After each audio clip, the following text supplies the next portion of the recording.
Good day my Christian brothers and sisters, and welcome everyone to this channel. This YouTube channel, Heart of Jesus, is waiting for you, presents and gives you heavenly love letters sent down to us from our Lord Jesus Christ and from the Blessed Virgin Mary, so that we may properly prepare for the heavenly wedding with the Lamb of God. Today we present messages given by our Lord Jesus Christ to Maria Valtorta. Excerpts from the poem of Man God.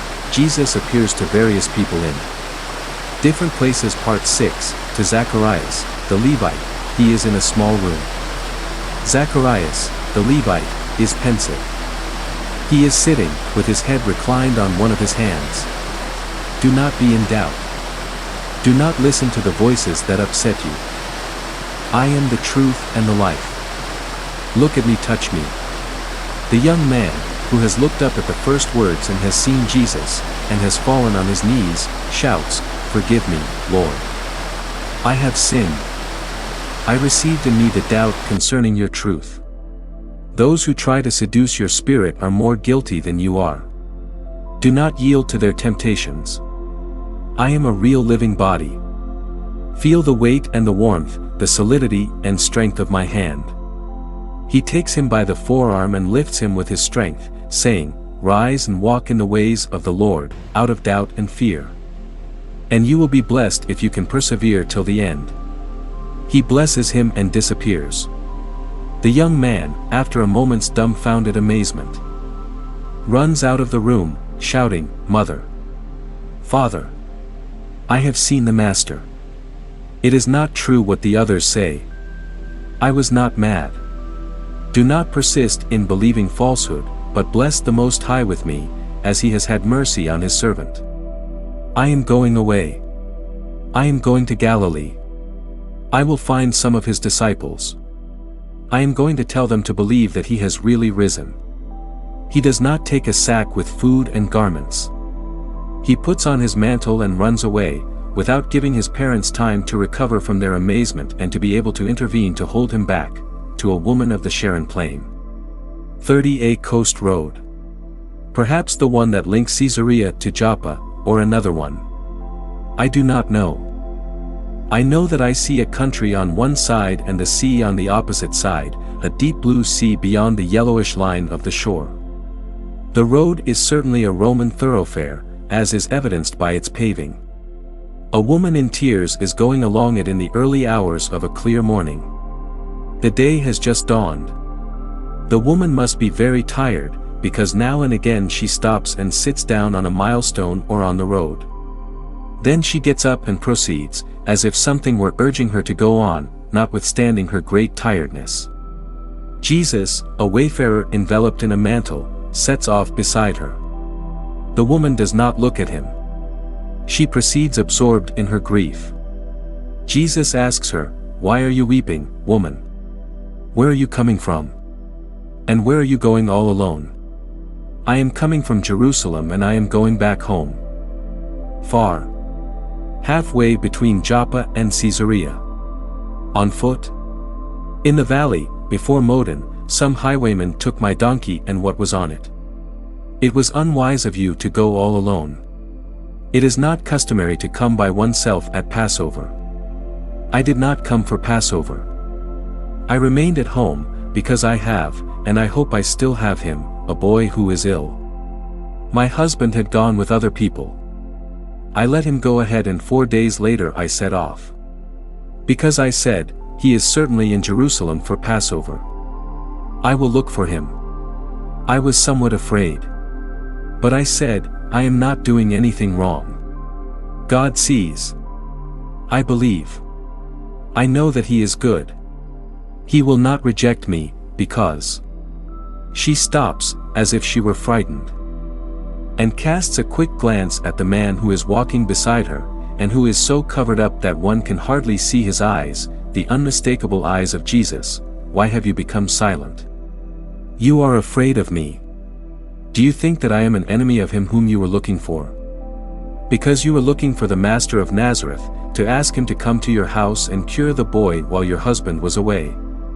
I see that you are a prophet. It is so. But when I arrived in town, the Master was dead." Tears choke her.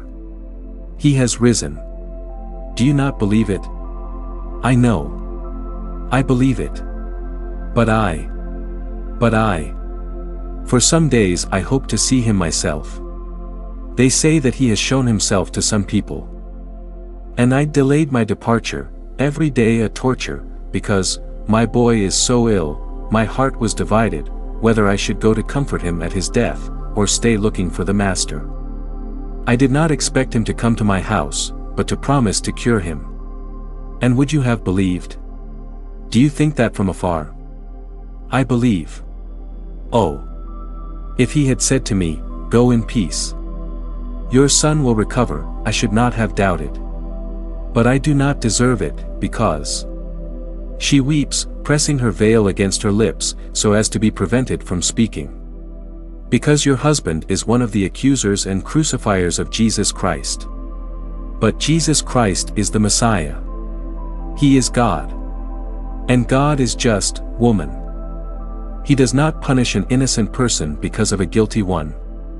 He does not torture a mother because a father is a sinner. Jesus Christ is mercy alive. Oh! Are you perhaps one of his apostles? Perhaps you know where he is? You. Perhaps he sent you to me to tell me this. He has heard, he has seen my grief, my faith, and he has sent you to me as the Most High sent the Archangel Raphael to Tobias.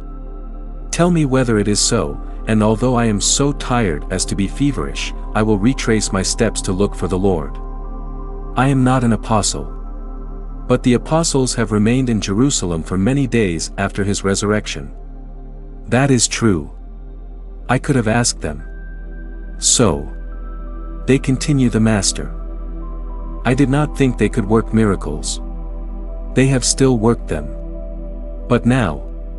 I was told that one only remained faithful, and I did not think, yes. Your husband told you so, sneering at you in his frenzy of false triumph.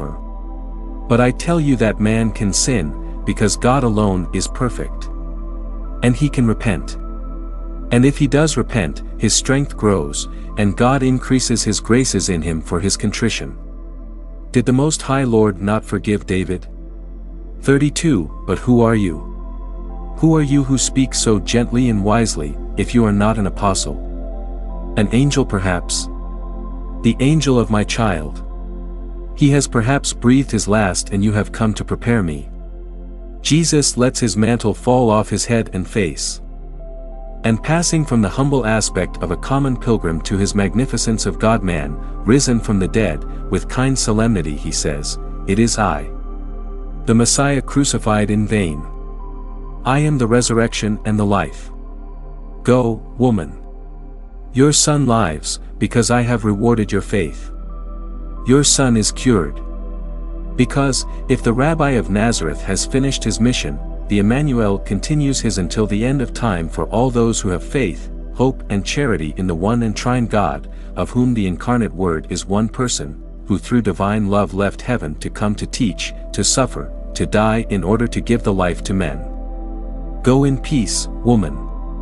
And be strong in faith, because the time has come when in a family the husband will be against his wife, the father against his sons, and these against him, out of hatred or love for me. But blessed are those whom persecution will not tear away from my way." He blesses her and disappears. This is the end of today's message. May God bless you and keep you close to his heart. Amen.